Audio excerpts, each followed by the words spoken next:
네, 안녕하세요. 이번 시간에 이제 그 주식 투자 보겠습니다.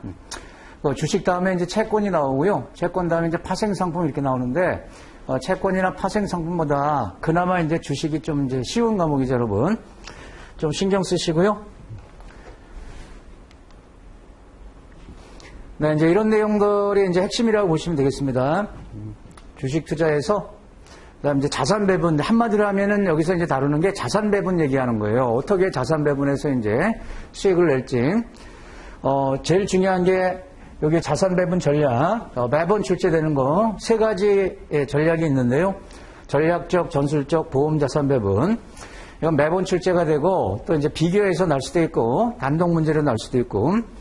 그 다음에 이제 그 보험 자산 배분이 포트폴리오 보험하고 이제 관련이 돼 있는데, 그 자산을 배분할 때 OBPI, CPPI가 있는데 이 주식 파트는 여러분 이제 계산 문제가 나면 여기서 계산 문제가 날 겁니다. CPPI 방식으로 이제 계산하는 게 있어요, 여러분. 주식 배분 금액, 채권 배분 금액. 나머지는 계산 문제 날 게 없습니다. 일단 포트폴리오 운영하고 뭐 구성 뭐 이런 내용들은 이제 어렵지 않습니다. 네, 이 정도 소개 드리고요. 자, 이제 살펴보겠습니다.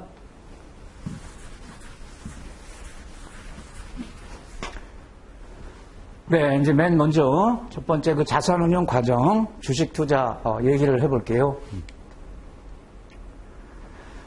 자, 이제 자산을 운영할 때 이제 그 플로우가 있는데 요걸 조금 이제 이해하시면 좋습니다. 이 과목 자체가 이제 자산 배분과 관련되어 있다고 그랬죠. 자산을 배분해서 운영할 때요, 크게 보면 이제 두 가지 중요한 축이 있는데, 제일 중요한 핵심은 뭐겠어요? 돈 막힌 투자자 요구 조건을 들어야 되겠죠? 투자자 요구 조건에 맞게끔 자산 배분하고 이제 운영해야 되니까, 요구사항을 이제 파악해가지고, 여러 가지가 여기서 나오지만 핵심은 뭐냐면, 고객 성향을 알아내는 겁니다. 이제 위험 허용도라고도 얘기하죠. 그래서 보수적 성향인지 공격적 성향인지, 그걸 확인하고요. 저거 못지않게 이제 중요한 게 시장이란 말이에요. 시장에서 이제 투자를 해야 되니까. 근데 이제 시장 이제, 상황을 이제 파악해가지고 여기서 알아내는 게 뭐냐면 자산별, 뭐 주식이다, 채권이다. 우리는 주로 이제 주식을 다룰 건데요. 기대 수익률, 위험, 상관관계, 이런 걸 이제 추정해야 됩니다. 지금 이제 주식에 투자하면 몇 프로 정도 이제 기대 수익률이 나오는지. 그럼 요 두 개를 결합해서 최적의 자산 배분을 하는 거다. 그리고 이제 필요하면 수정하는 거고요. 근데 여기 이제 자산 배분하는 방법이 크게 전략적, 그러니까 큰 그림 그리는 거죠. 그 다음에 이제 중간에 조금 조정하는 게 전술, 그리고 보험, 이렇게 세 가지 방법이 있고요. 그 다음에 이제 포트폴리오 운영에서, 운영에 들어갈 때, 이 포트폴리오 운영 전략도 패시브를 목표로 할 거냐, 액티브하게 할 거냐, 주은 액티브라는 게 있습니다. 패시브하고 액티브하고 장점만 결합한 게 또 주은 액티브가 있어요. 이렇게 해서 이제 포트폴리오 만들어서 운영하면서 잘 가고 있는지 이제 중간중간에 이제 성과를 측정하고 평가를 하는 거죠. 그래서 이제 반영하는데요. 이 포트폴리오 운영 과정에서 양쪽에 이제 모니터링이 있지 않습니까? 이게 이제 뭐냐면 고객의 요구 조건이 달라질 수 있겠죠, 여러분. 그걸 이제 반영할 거냐 말 거냐. 그 모니터링이 필요하고 시장도 계속 변하는 거 아니겠어요? 이런 것들이 일정하다고 볼 거냐, 계속 다시 추정해야 되냐. 모니터링이 필요하다. 그래서 이제 예를 들어가지고 고객 요구 조건을 들어봤더니 이제 10% 수익을 내줘야 된다. 매년 10% 수익이 나와야 고객이 원하는 이제 그 자금을 만들 수가 있다 했을 때, 그러면 이제 그 주식에 투자해서 또는 채권에 투자해서 10%를 만들어야 되니까 이 기대 수익률을 이제 계산을 해야 되는데, 만약에 주식의 기대 수익률이 15%가 예상되고 채권은 만약에 5%가 예상된다. 그러면 이 두 개를 이제 결합하는 거죠. 10%를 만들기 위해서 어떻게 결합하면 돼요? 하나는 15% 나오고 하나는 5% 나오니까 5대5로 이렇게 결합하면 되겠죠. 자금을 갖다가 여기다 절반, 여기다 절반. 예. 그럼 10% 나오죠. 이런 식으로 이제 운영에 들어가다가 요게 이제 달라지면 다시 조정하고 이제 그런 개념이 되겠어요. 네, 이해되셨죠?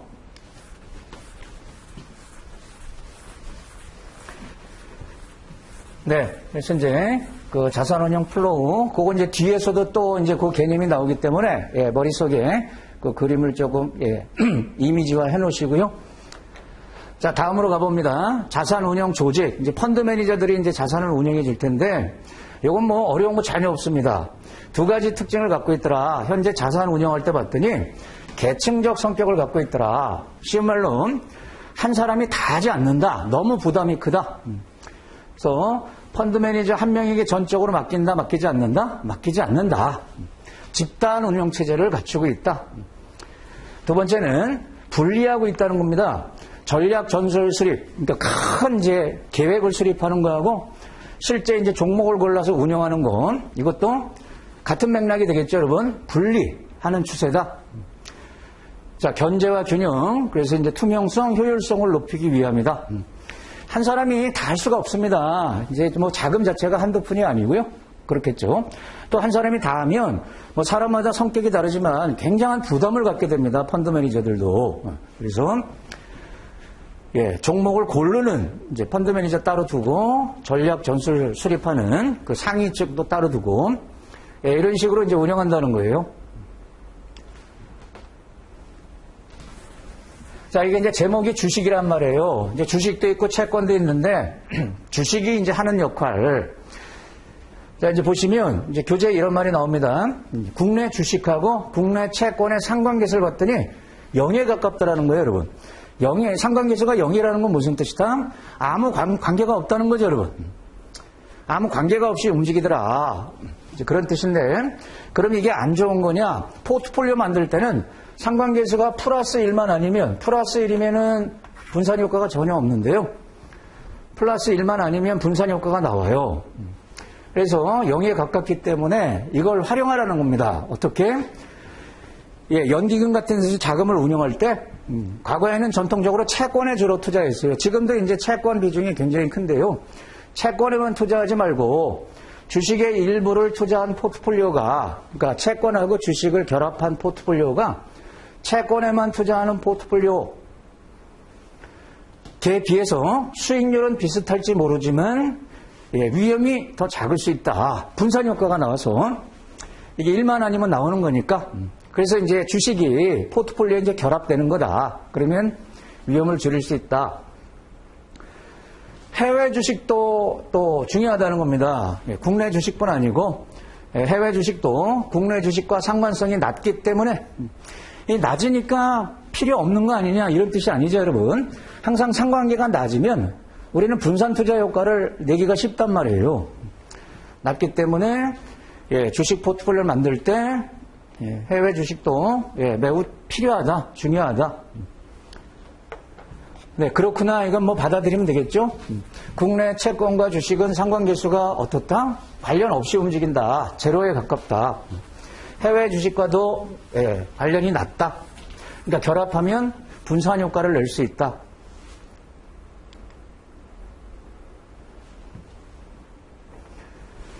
네, 이제 효율적 시장 가설 얘기를 해보겠습니다. 시장이 이제 효율적이면 초과 수익 낼 수 없죠, 여러분. 우리가 이제 시장보다 높은 초과 수익을, 누구나 다 이제 초과 수익을 내고 싶어 하는데요. 초과 수익이란 말은 시장보다 높은 수익, 이런 뜻이 되겠어요. 그러려고 그러면 시장이 비효율적일 때 나오는 거고요. 효율적일 때는 시장만큼 수익을 내는 거지, 그 이상 수익을 내기 어렵다. 그래서 나온 말이 이제 효율적 시장 가설이죠.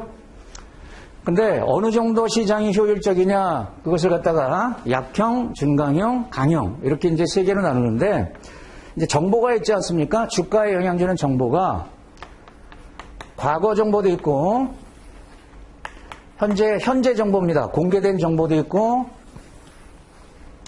공개가 안 된 비공개의 정보가 있는데요. 자, 이렇게 과거 정보를 이용해서는 초과 수익 내기 어렵다. 즉각적으로 시장에 반영되기 때문에 과거 정보를 이용해서는 그렇게 설명하는 게 약한 거고요. 약형. 과거 정보뿐 아니고 공개된 정보까지 이용해서 초과 수익 내기 어렵다. 시장이 효율적이라서 그것을 중간 형태다. 그래서 준강형. 자, 정보란 정보는 다 과거, 공개, 미공개 다 이용해서도 초과 수익 내기 어렵다. 아주 강력하게 효율적이다. 이걸 이제 강형 이렇게 부른단 말이에요. 그래서 그 효율적 시장 가설 종류가 이렇게 세 가지가 있는데 이제 그런 말이죠, 여러분. 약형 그럼 뭐다? 과거 정보 있죠. 과거 정보를 이용해서는 초과 수익이 불가능하다. 이미 다 반영이 되기 때문에. 그럼 여러분, 기술적 분석이라는 게 그 차트 보는 거잖아요. 그 차트는 다 과거치거든요, 여러분. 그래서 기술적 분석이 무의미해지는 거예요, 여러분. 약형을 신뢰한다 그러면 기술적 분석을 할 필요 있다 없다? 차트 분석을 할 필요 없다는 거예요. 그걸로 돈 벌기 어렵다는 거예요. 자, 그 다음 중강형은 과거 정보뿐 아니고 공개 정보를 이용해서도 초과 수익 내기 어렵다. 강형은 미공개 정보까지 다 반영이 되기 때문에 초과 수익에 활용할 수 없다. 이런 뜻이 되는 거고요. 자, 여기서 이제 시험. 예상하는 게 이겁니다, 여러분. 그러면 갑자기 효율적 시장 가설이 왜 툭 튀어나왔냐? 이 시사점을 보겠습니다. 이 효율적 시장 가설은 액티브 운용을 반대하는 논거로 나온 거예요, 여러분. 시장이 효율적일 때는 패시브 운용이 좋아요. 패시브. 시장 수익 목표라는 게 패시브잖아요. 그럼 액티브는 할 필요가 없단 말이에요. 그래서 이제 그 반대하는 논거로 나온 건데, 자, 시험용으로 핵심이 이게 되겠습니다. 앞서 그 세 종류가 있다 그랬죠? 이거 보이시나요? 그 중에 이제 강형 있잖아요. 가장 강력한 효율적 시장. 강형을 신뢰하면 액티브 운영 할 필요 있다 없다? 할 필요 없다. 이렇게 기억하세요. 강형이 시장에서 성립한다 그러면 초과 수익 낼 게는 전혀 없으니까 액티브 운영은 무의미하다는 거예요. 그런데 강형만 아니면 이런 뜻이 되겠죠? 약형이나 준강형 이걸 신뢰하면 배제할 필요가 없다. 해도 된다. 초과 수익 만들어낼 수 있다. 이게 시사점이 되겠어요. 네, 요거 기억하면 됩니다. 강형일 때는 액티브 운영이 의미가 없고 강형만 아니면 의미가 있고 이렇게. 자, 그거하고 곁들여서 그러면 이제 패시브 운영과 액티브 운영 두 개를 좀 비교를 해보죠. 패시브를 우리가 이제 흔히 액티브는 적극적 운영이다 우리말로 그렇게 얘기하고 패시브는 이제 소극적 운영이라고 얘기를 하는데 우리 교재에는 이제 소극적이란 말보다 이제 보수적이란 말을 썼죠. 뭐 같은 의미를 이렇게 보셔도 되고요. 자, 좀 전에 이제 본 것처럼 패시브 운영은 시장을 효율적이라고 보고 하는 겁니다. 효율적. 그래서 벤치마크 성과를 달성하려고 하는 거예요. 시장만큼 수익을 내려고 하는 거다. 대신 시장을 쫓아가다 보니까 분산이 잘 돼 있다. 그러니까 위험이 이제 많이 주는 거죠. 위험을 줄이는 데 초점 맞추는 거죠. 수익은 시장 수익 정도. 그러면 이 패시브 운영 방식의 대표적인 펀드가 인덱스 들어가는 거죠, 여러분. 인덱스 펀드, ETF. ETF도 인덱스 펀드죠. 상장 지수 펀드인데 인덱스 구조 아닙니까? 자, 반면에 이제 액티브 운영, 시장이 비효율적일 때 이제 사용하는 거고요. 초과 수익을 이제 목표로 하는 거다. 그럼 요게 중요해요, 여러분. 그러면 뭘로 초과 수익을 낼 거냐? 시장보다 높은 수익을 어떤 전략으로 낼 거냐? 이 세 가지 전략을 사용한다는 거예요. 자, 마켓 타이밍, 시장 예측 활동하는 거죠. 또 테마 선택, 이제 좋은 섹터를 고르는 거, 특정 종목을 고르는 거, 이런 세 가지를 통해서 초과 수익을 추구하는 게 액티브 운영 방식. 그리고 현재 여러분 우리나라 펀드 중에 인덱스 이렇게 ETF 몇몇 개 제외하고 대부분은 다 초과 수익을 추구합니다. 액티브 형태로 운영하고 있어요, 펀드가. 왜? 투자자가 그걸 바라니까. 투자자가 여러분 시장만큼 수익을 냈다 그래서 잘했다고 잘 얘기를 안 해요, 여러분. 그럼 뭐하러 수수료 내냐? 더 잘해줘야지. 그래서 현재 우리나라 패시브 형태가 늘어나는 추세지만 여전히 이게 많다. 액티브 방식이. 이렇게 기억하시고요.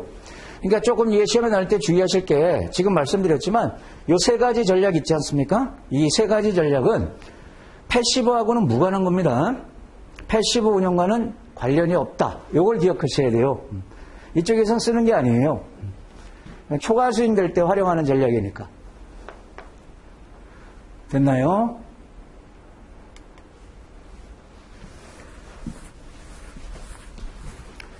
자, 이번에 이제 두 번째 주제로 가세요. 자산 배분 전략의 정의.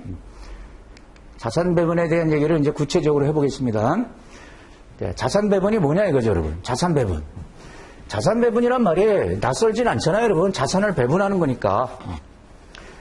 자, 그래도 이제 정의를 한번 보면, 자산마다 여러분 이제 위험 수준, 수익률도 다 다르고 위험도 다르겠죠?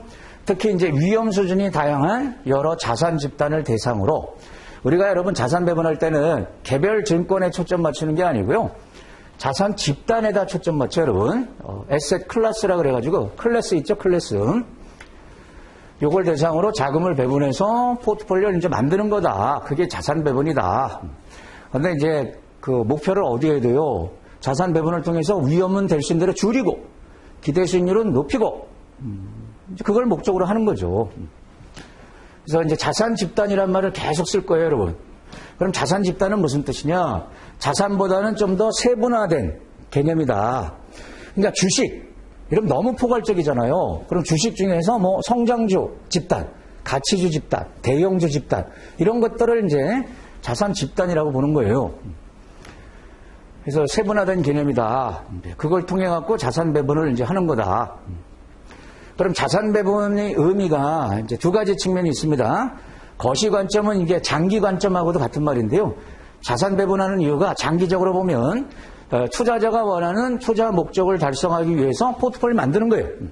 그러니까 아까 그 그림에서 잠깐 말씀드렸지만 고객의 목표 수익률이 만약에 10%가 나왔다. 그래야 원하는 자금을 만들 수 있다. 그러면 자산 배분을 통해서 10%를 만들어야 될 거 아닙니까?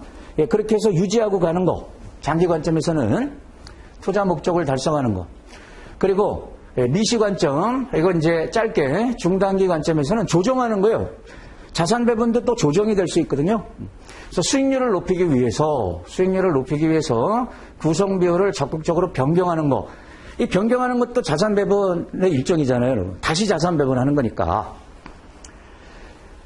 네, 이제 뒤에 우리가 이제 다루겠지만 이렇게 장기 관점에서 큰 틀에서 이제 자산 배분하고 그걸 유지해 가는 걸 우리가 전략이라고 표현하는 거예요. 전략적 자산 배분. 그런데 중간중간에 조금 이제 초과 수익, 처음에 목표했던 거 플러스 알파를 내기 위해서 조정하는 거. 이걸 이제 전술적 자산 배분이라고 이제 표현을 해요. 전술.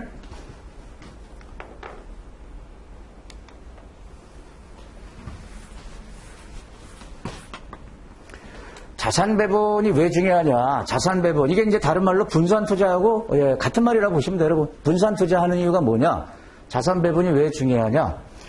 여러분 이렇게 이제 투자 수익률이 났을 때 펀드를 운영했다라고 한번 가정하고요. 거기서 이제 수익률이 났어요. 그러면 수익률이 어디서 발생했냐? 이 요인을 보면 크게 이런 것들이 수익률에 영향을 주는 거예요. 자산 배분 어떻게 했냐? 그러니까 주식의 몇 퍼센트, 채권의 몇 퍼센트, 큰 설계도 그리는 거 있죠. 그리고 시장 예측 활동.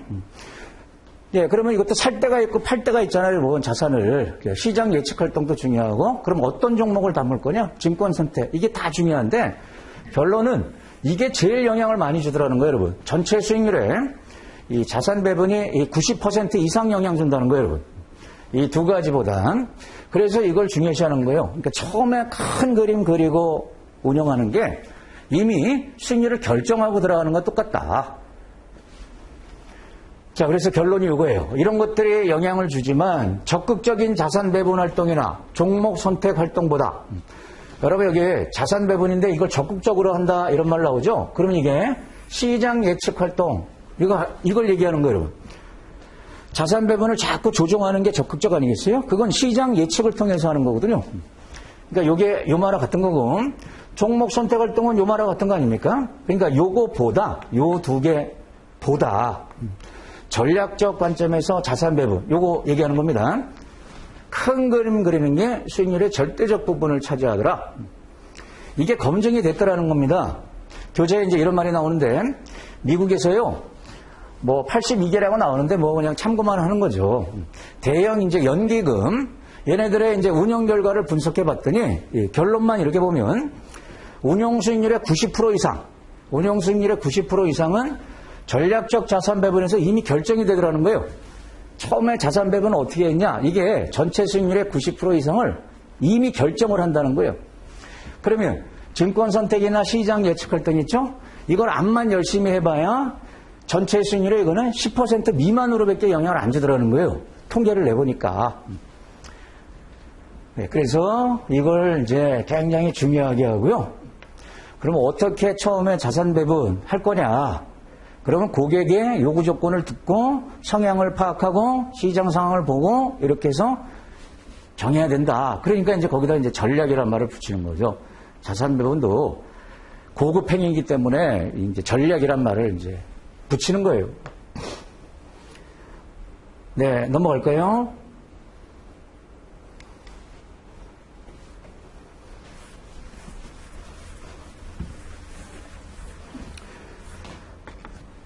자, 최근에 여러분 이제 자산을 운영하는 특징을 보면 최근 운영 전략은 크게 이제 세 가지 특징으로 요약할 수 있는데 이것도 받아들이면 돼요, 여러분. 지금까지 계속 얘기했지만 자산 배분을 가장 중요시 하더라 이거예요.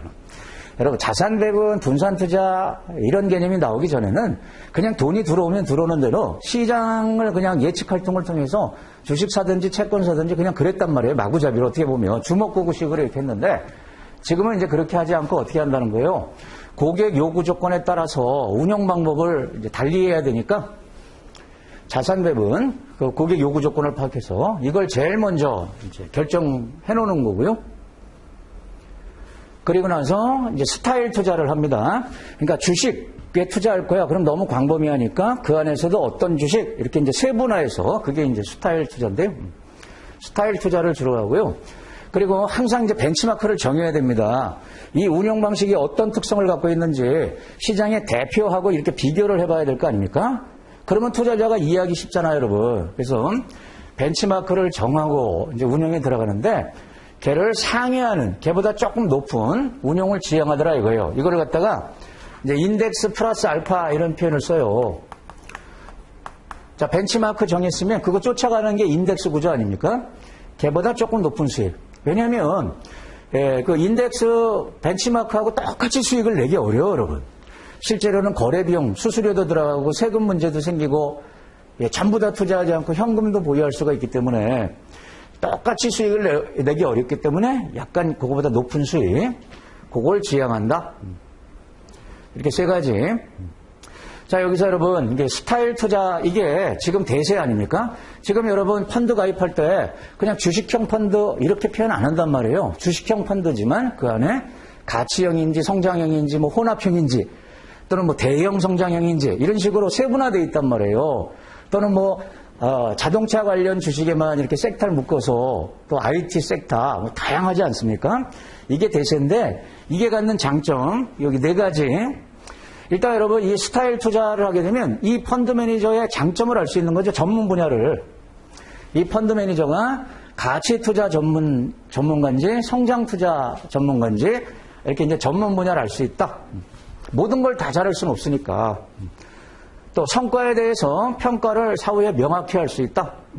사과는 사과하고 비교하는 거 아닙니까? 우리나라 펀드가 10,000개가 넘어요. 10,000개가 넘는 걸 획일적으로 비교할 수는 없어요. 비슷한 유형을 비교하는 거란 말이에요. 그래서 이렇게 스타일을 만들어 놓으면 같은 스타일끼리 이제 비교해서 잘했다 못했다 이렇게 이제 판단하는 거거든요. 그런 점이 좋고 또 분산 투자를 효과적으로 달성할 수 있다.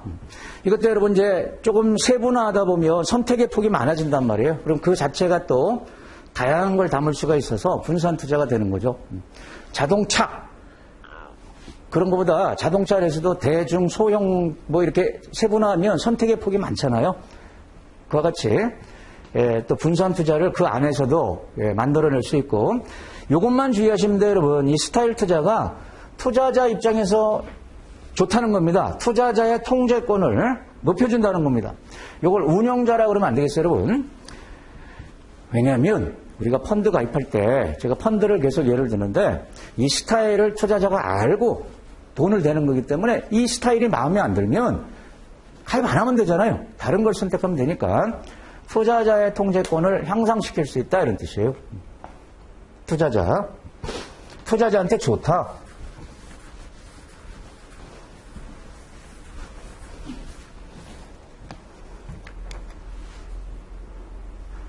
자, 최근에 이제 그 세 가지 특징이 있다 그랬는데, 그럼 과거에는 어땠냐? 정말 과거입니다. 예전 방식인데요. 예전, 그러니까 펀드가 나왔던 게 초기 단계에 이렇게 보면, 목표 수익률을 제시하고 그 달성을 추구했어요. 그러니까 처음 우리나라에 이렇게 펀드가 나올 때, 펀드를 사람들이 잘 모르니까 투자를 잘 안 하겠죠? 그러니까 시장 상황과 무관하게 무조건 수익을 내주겠다. 그래서 이거는 목표 수익률 10%짜리 펀드 이런 식으로 판매를 했단 말이에요. 무조건 10% 내주겠대요. 그러다 보면 어떻게 해요, 여러분? 시장이 빠질 때도 10% 수익을 내줘야 되니까 운영자 엄청나게 스트레스 받겠죠? 근데 그럴 수밖에 없었어요. 왜? 돈을 모아야 되니까. 그러니까 어떻게 된다? 목표 수익을 달성하기 위해서 계속 샀다 팔았다 했다는 겁니다. 동적 자산 배분 전략을 추구했다. 계속.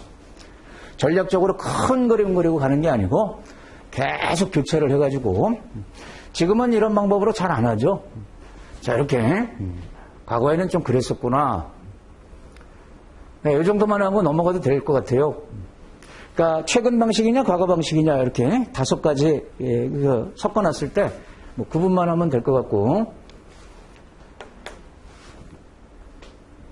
이번에는 이제 자산 배분 전략 준비사항 가볼까요? 준비사항. 예, 준비사항이라는 이제 제목을 썼는데, 역시 그 자산 운영 그 플로우 있었지 않습니까? 그러면 자산 배분이 이루어지기 위해서 위에서 먼저 선행되는 게 있었잖아요, 여러분. 뭐예요? 투자자 요구 조건 파. 그리고 시장 파. 투자자 요구 조건, 여기서 이제 투자자가 원하는 여러 가지가 나오고, 특히 이제 성향도 나오고, 시장을 통해서 자산 집단의 기대 수익률, 위험, 상관관계 이런 거를 이제 계산을 해야 되니까 그게 이루어져야 그 다음에 자산 배분을 하는 거거든요. 그 두 개를 결합해서 그걸 준비사, 그러니까 준비 단계다 이런 뜻이에요, 여러분.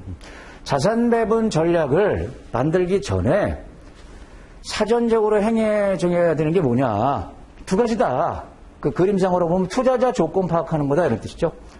투자자의 목표, 제약 조건, 특히 위험 허용도 이런 것들을 이제 파악해야 되고, 또 시장에서 자산 집단의 종류, 그 다음에 기대 수익률, 위험, 자산 간 상관관계.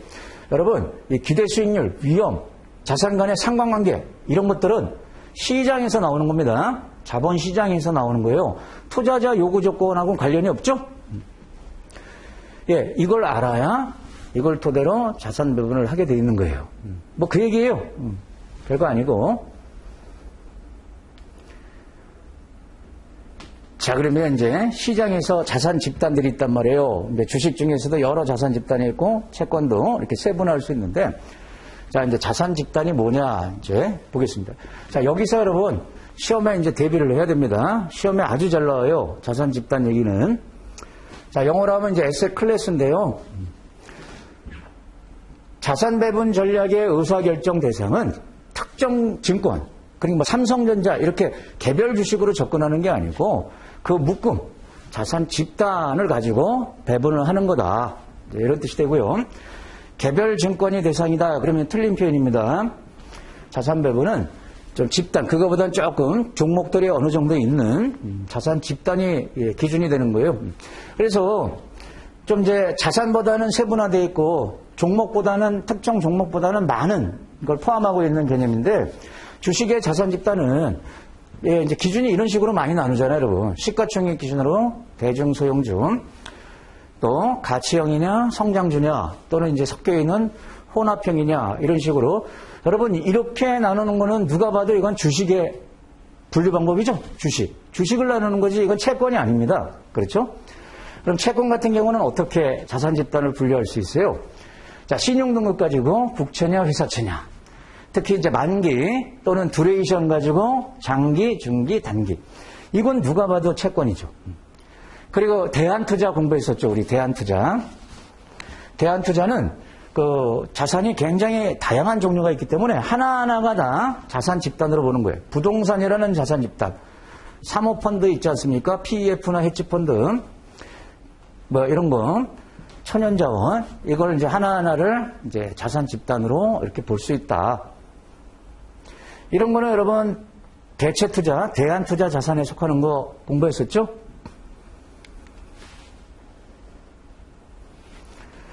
자, 자산 집단은 이건 이제 시험에 나올 수 있습니다, 여러분. 여러 번 나왔고요. 자산 집단은 5가지 기본적인 성격이 있어야 된다. 이제 이런 표현을 써요.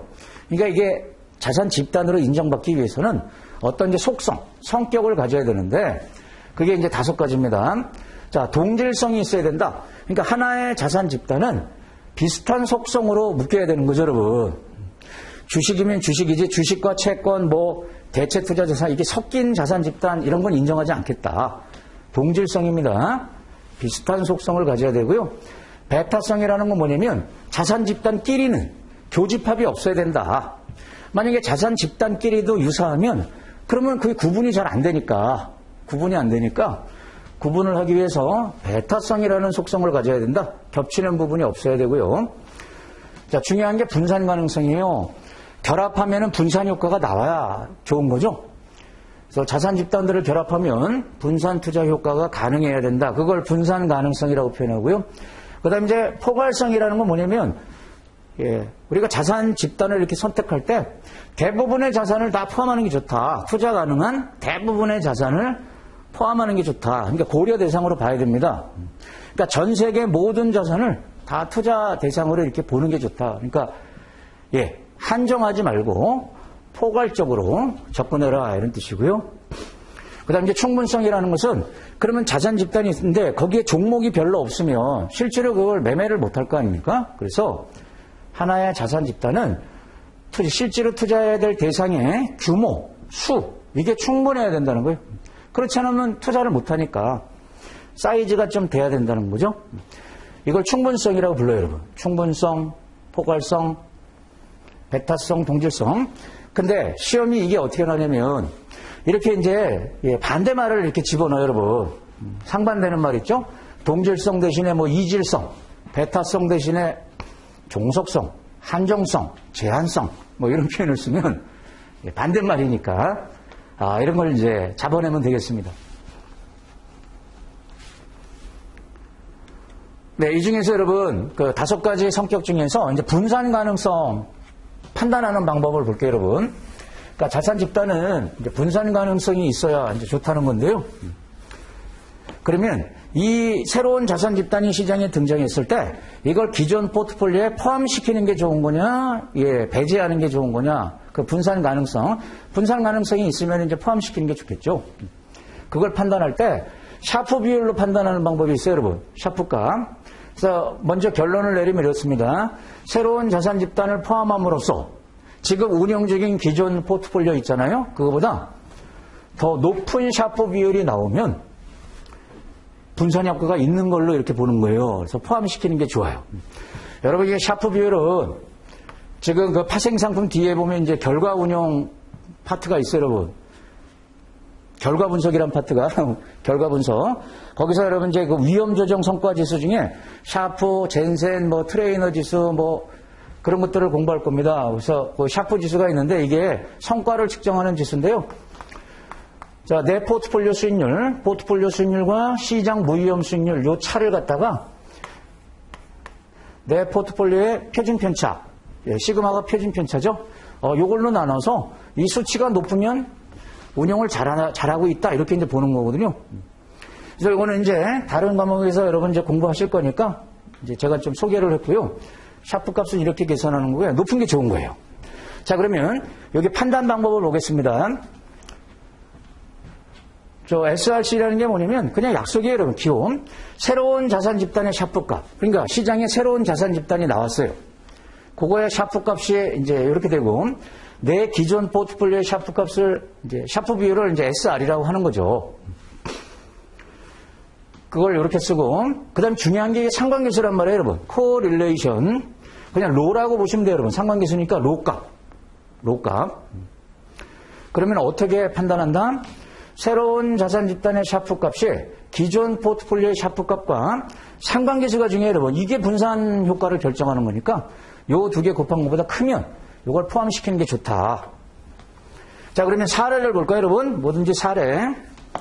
자, 이렇게 해서 판단하는데, 자, 여기 이제 예제를 봅니다. 기존 포트폴리오의 샤프 비율이 0.5가 나왔어요. 기존 포트폴리오 0.5짜리예요. 새로운 자산 집단의 샤프 비율이 0.3이에요. 그럼 여기를 잘 봅니다. 기존 거는 0.5, 새로운 건 0.3. 그러면 더 성과가 낮지 않습니까? 이 자체를 보면. 그러면 얘를 포함시킬 필요가 없다. 이런 의사결정을 하게 되는데 그러면 안 됩니다. 얘와 얘의 상관계수가 영향을 주기 때문에 이걸 잘 봐야 돼요. 그래서 이제 상관계수가 0.5라고 줬어요. 그러면 여기다가 이제 대입해서 식을 만들어야죠. 자, 0.3이고 기존 포트폴리오는 0.5지만 얘네들 상관계수가 0.5였으니까 이렇게 곱하면 여기 0.25가 되겠죠? 그럼 부등식이 저렇게 되죠? 그러면 어떤 의사결정을 한다? 추가하는 게 분산 가능성 측면에서 좋다. 이렇게. 네, 요걸 빠뜨리면 이제 안 되겠죠. 네, 이렇게 해서 분산 가능성 판단하는 방법이 있다는 거예요. 근데 이렇게 계산하는 거, 간단하지만 계산해서 판단하는 거, 이런 문제도 출제 예상 문제에 들어갑니다.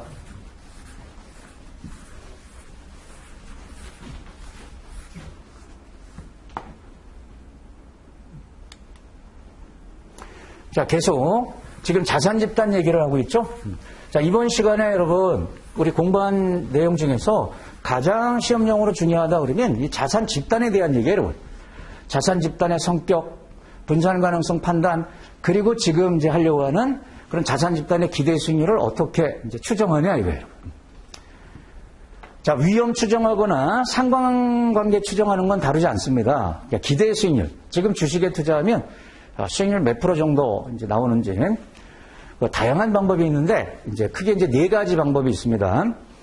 자, 여기서 지금 다루는 거는요, 이 계산 문제가 나지 않아요, 여러분. 계산 문제보다 주로 이 특징을 보고 이 이름이 뭐냐, 요거 찾는 겁니다, 여러분. 이름 찾는 거. 자, 추세 분석법, 시나리오 분석법, 근본적 분석 방법 뒤에 또 시장 공통 예측기 사항법 이렇게 해서 4가지가 있는데, 자, 추세 분석법은 장기간, 요게 포인트예요, 여러분. 과거 장기간 수익률을 분석해서 그걸 미래 수익률로 이제 기대 수익률로 가져가는 거예요. 예를 들면 우리나라 주식 시장을 봤더니 10년간 매년 1%씩 주가 상승률이 올라왔다. 추세적으로. 그러면 올해 목표치를 전년도 플러스 1% 이렇게 보겠다는 거죠. 간단하죠? 대신 이거는 여러분 장기 데이터가 있어야 된단 말이에요. 그 추세를 알라 그러면. 그래서 기간이 짧을 때 사용하기 쉽다, 어렵다? 어렵다. 이런 특징을 갖고 있다. 이게 추세 분석법이에요, 여러분. 추세를 찾아내는 거죠. 두 번째, 이제 시나리오 분석법. 이건 이제 뭐냐면, 시나리오를 만드는 거예요, 여러분. 여러 경제 변수, 상관성을 고려해서, 예를 들어, 지금보다 경기가 호황이 될 때, 불황이 될 때, 현재 상태를 유지할 때, 이렇게 분석자가 시나리오를 만들어서, 각각 그럴 때, 어느 정도 수익률을 예상하냐, 예상 수익률을 시나리오별로 만들어가지고 가중평균하는 거예요, 여러분. 확률을 곱해서 가중평균. 상관성을 고려해서 시뮬레이션 한다. 그래서 이제 수익률을 계산해낸다. 그러면 시나리오 분석법. 근데 이제 시나리오 완테스를 이렇게 만들 때 경기가 여러분 호황이 될 확률이 몇 프로예요? 앞으로 지금보다 호황이 될 확률 알기 어렵죠. 그걸 분석자가 주관으로 결정하는 거기 때문에 이 문제가 있다는 거예요. 주관적이기 때문에 말 그대로 시뮬레이션, 모의 분석할 때 사용하는 거지 실제 적용하기는 좀 어렵다. 예, 이런 표현 나오면 시나리오 분석법이다.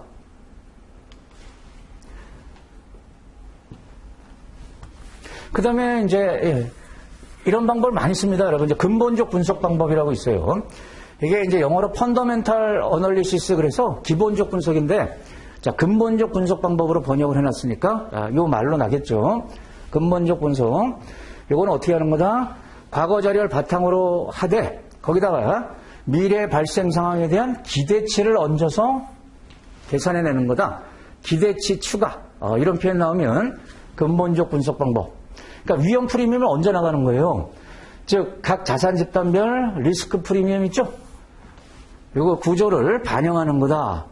예를 들어, 여러분, 이제 무위험 수익률이 있다. 시장에 무위험 수익률에다가, 그 다음 회사채다. 그러면 회사채 이제 위험 프리미엄이 있잖아요. 그 위험 프리미엄만 따로 계산해서 더해 나가는 거예요. 그럼 주식의 기대 수익률은 무위험 수익률에다가 이 주식의 위험 프리미엄을 따로 계산해서 더해 나가는 거예요. 이런 식으로 하는 게 근본적 분석 방법. 그래서 블록 쌓기 하는 거다. 그래서 빌딩 블록 방식 이런 표현 이제 쓰기도 하고요. 그리고 이런 것들이 대표적으로 근본적 분석 방법에 들어가는데, 요 CAPM으로 우리 기대 수익률 계산하는 게 공식이 이거였죠. 기대 수익률은 무위험 수익률에다가 시장 전체 기대 수익률과 무위험 수익률에다가 베타값 곱하는 거 아닙니까? 그러니까 이게 근본적 분석 방법이에요. 자, 무위험 수익률에다가 이 주식이 갖고 있는 위험 프리미엄을 이렇게 계산해서 합산한 거란 말이에요. 블록 쌓기 하듯이. 많이 쓰는 방법이고요. 그 다음에 이제 네 번째, 시장 공통 예측치 사용법. 이거는 시장에 그냥 투자자들이 만들어 놓은 거 있죠? 형성되어 있는 걸 그대로 받아들이겠다 이거예요. 자, 시장 참여자들 간에 공통적으로 가지고 있는 미래의 수익률. 그러니까 시장에 지금 형성되어 있는 걸 그대로 수용하겠다.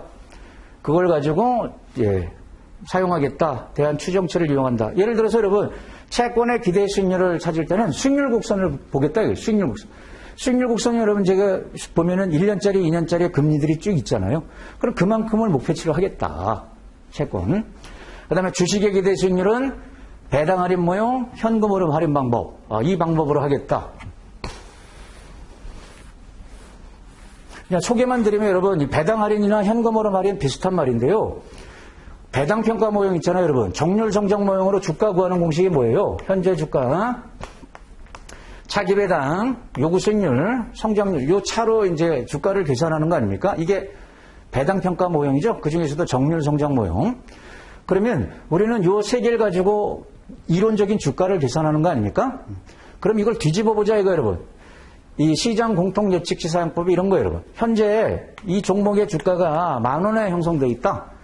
그럼 10,000원을 보고 요걸 거꾸로 찾아내자 이런 뜻이에요, 여러분. 주가가 10,000원이라고 했을 때 그럼 여기 K, 요게 얼마 나오냐? 그래서 이제 식을 이렇게 뒤집는 거죠. 이걸 뒤집으면 D1을 P0로 나누고 더하기 G. 요게 배당 수익률 아닙니까? 배당 수익률과 성장률, 이 합이 요구 수익률이 되는 거예요. 또는 이 주식의 기대 수익률. 이런 식으로 계산해내는 거. 여러분 이거 기본적 분석에서 공부하신 기억나죠? 자, 이렇게 하는 거를 시장 공통 예측치 사용법. 시장에 있는 걸 공통적으로 그냥 사용하겠다. 형성된 가격을 보고. 네, 그래서 자, 이제 이게 시험에 역시 대비를 좀 하셔야 되는데 이 부분 계산 문제를 대비하는 게 아니고 여기서는 요 특징을 주고 이름 찾는 거죠, 여러분. 이렇게 연결시키는 거. 또는 지금 얘기한 요 네 가지 방법 있지 않습니까? 이 네 가지 방법이 뭐하고 관련 있는 거예요, 여러분? 자산 집단에 특히 이제 주식입니다. 주식의 기대 수익률을 이제 추정하는 방법이다. 기대 수익률 추정하는 방법이다. 이렇게 기억하셔야 돼요. 네, 첫째 시간은 여기까지 하도록 하겠습니다. 수고하셨습니다.